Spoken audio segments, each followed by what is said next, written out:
Oui, il s'agit plutôt de coopération avec le collège Beaubois du Québec. Je pense qu'il se trouve dans une ville qui s'appelle Pierrefonds. Donc là, je me suis un peu renseigné. En fait, moi, je m'appelle Djibril Ndao. Je suis tout simplement un enseignant de Kaolack. En fait, j'ai connu Jean-Marc, je parle toujours de lui, parce que c'est le premier que j'ai connu, qui est belge. Donc, par le canal de ces Belges-là, c'est vrai que j'ai eu à travailler avec un ami belge en 1994 avec Enseignants sans frontières à Fatick. Et puis on a un bon contact, on est resté amis. C'est lui qui m'a mis en rapport avec Taxi Brousse. Et de par Taxi Brousse, j'ai connu le collège Beaubois. Ensemble avec ce collège, on a eu à faire des réalisations. D'abord en 2011, dans l'actuel lycée Ibrahima Diouf, on avait conçu une classe et des toilettes. En même temps, il y avait des toilettes à l'école 6 de Koungheul. Ils sont restés, je pense, 4 ans sans venir. Et en 2015, ils sont revenus. Heureusement, pour la communauté sénégalaise, les réalisations étaient là et puis c'était assez bien fait. Ce qui les a encouragés. Et en 2015 aussi, ils nous ont financé 2 blocs. Je pense que vous pouvez passer voir à l'école. Il y a un bloc d'hygiène construit en 2015. Et puis, vous venez de voir le président du conseil de gestion de l'école franco-arabe de Koungheul, qui se trouve être M. Diafara Fofana.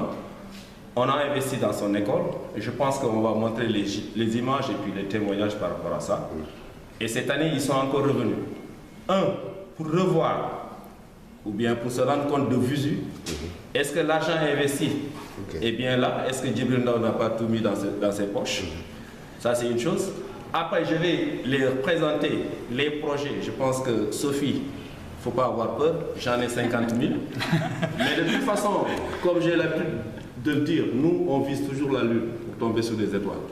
Donc là, il n'y a pas de souci. On a 50 000 projets, mais par rapport à votre disponibilité et par rapport à ce qui est possible, parce que l'idéal reste toujours une utopie. L'idéal serait que tout soit financé, mais je sais, et vous savez, que ce n'est pas possible. Maintenant, donc c'est dans ce cadre-là qu'ils sont revenus aujourd'hui, passer la journée avec nous. C'est vrai que c'est des élèves qui vont décider. Il est bien gentil, mon ami, mais de toute façon, il n'aura pas son mot à dire quand les enfants vont délibérer. Donc, en toute démocratie, ils vont se dire, bon, voilà ce qu'on nous propose, et par rapport à ça, par rapport à notre portefeuille, voilà ce que nous pouvons. Et je pense que même si rien n'est fait, le fait de se déplacer, de braver la chaleur, la poussière, de voir les états piteux dans lesquels vivent les Sénégalais, je pense que ça, c'est déjà une belle expérience pour ces jeunes. Et puis une fois chez eux, je suis sûr que ceux qui sont venus ici, j'ai des échos favorables par rapport à ce qu'ils ont vu, ça a un peu changé leur vie. Donc voilà la coopération qui est à ce début toujours. Et puis je pense que Claude et Djibril vont quitter et laisser cette coopération. Donc voilà, pour un peu vous briefer. Et puis Sophie est là, et Jean-Claude est là. Je pense qu'ils seront plus à même de parler côté québécois, ce dont il sera question aujourd'hui. Merci. En fait, ce que nous visons aujourd'hui, c'est avoir des infrastructures de dernière génération pour nos enfants. Parce que ce n'est pas normal que des enfants, que parce qu'ils sont sénégalais, ils croupissent dans la misère. Donc aujourd'hui, on veut faire des... Par exemple, si vous voyez les toilettes, on voit que c'est des toilettes de dernière génération, il y a des rampes. Donc on prend en considération même les handicapés. Donc c'est tout simplement parce qu'on est sénégalais, mais aujourd'hui, moi, je vise le meilleur pour mon pays. Ce que je voudrais, c'est avoir mieux que les Québécois et chez moi. Donc c'est des choses, je suis en collaboration avec eux, ils m'aident. Mais moi aussi, de mon côté, avec les collectivités locales et tout ça, on va continuer le combat. De toute façon, la coopération décentralisée, je dirais même le partenariat public-privé, c'est des choses qu'il faut. Aujourd'hui, on doit avoir plus d'audace par rapport à ça. C'est ce qui nous manque. On n'a pas d'audace. Aujourd'hui, je pense que l'État sénégalais devrait pouvoir changer les textes par rapport au PPP. Le partenariat public-privé, ça ne marche pas. Aujourd'hui, eux, ils viennent investir. Cet investissement, je pense que côté sénégalais, on doit tendre vers obliger les collectivités locales à prendre en charge, ne serait-ce que l'entretien, pour que ça dure, etc. etc. Aujourd'hui, moi j'ai des problèmes, je baisse la tête des fois quand je m'adresse à eux, parce qu'ils viennent avec tout.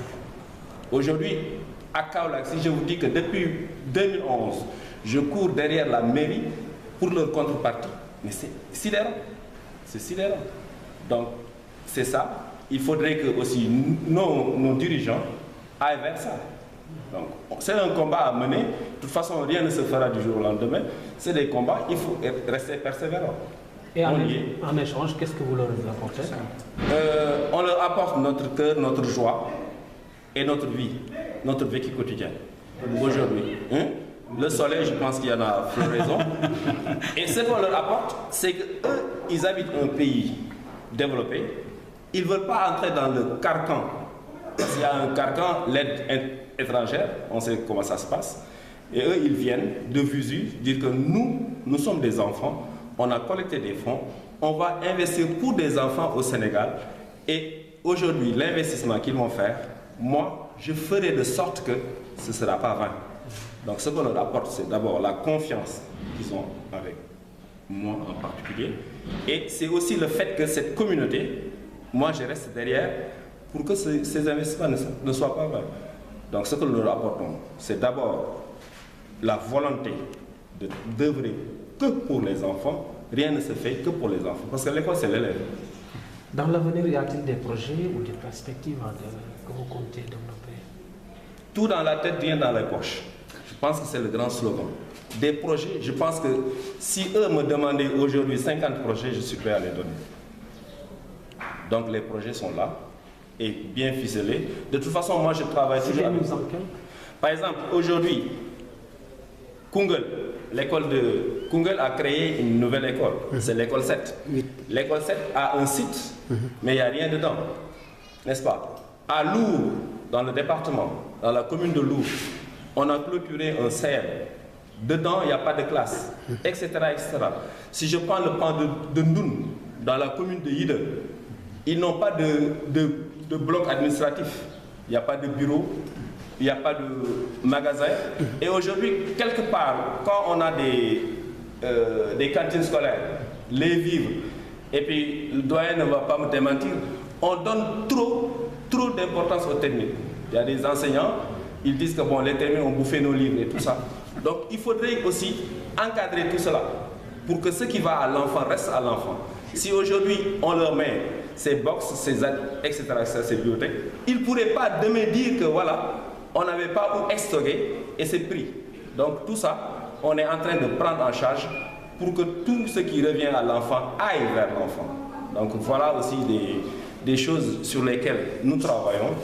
Et je pense qu'ils sont plus ou moins exigeants parce que dès qu'on commence les chantiers, je pense que chaque semaine, il leur faut des photos de l'avancement des chantiers, etc., etc. Donc là, je pense qu'ils ne vont pas donner leur argent pour donner leur argent, mais derrière, il y a quelque peu ce qu'on appelle suivi et évaluation.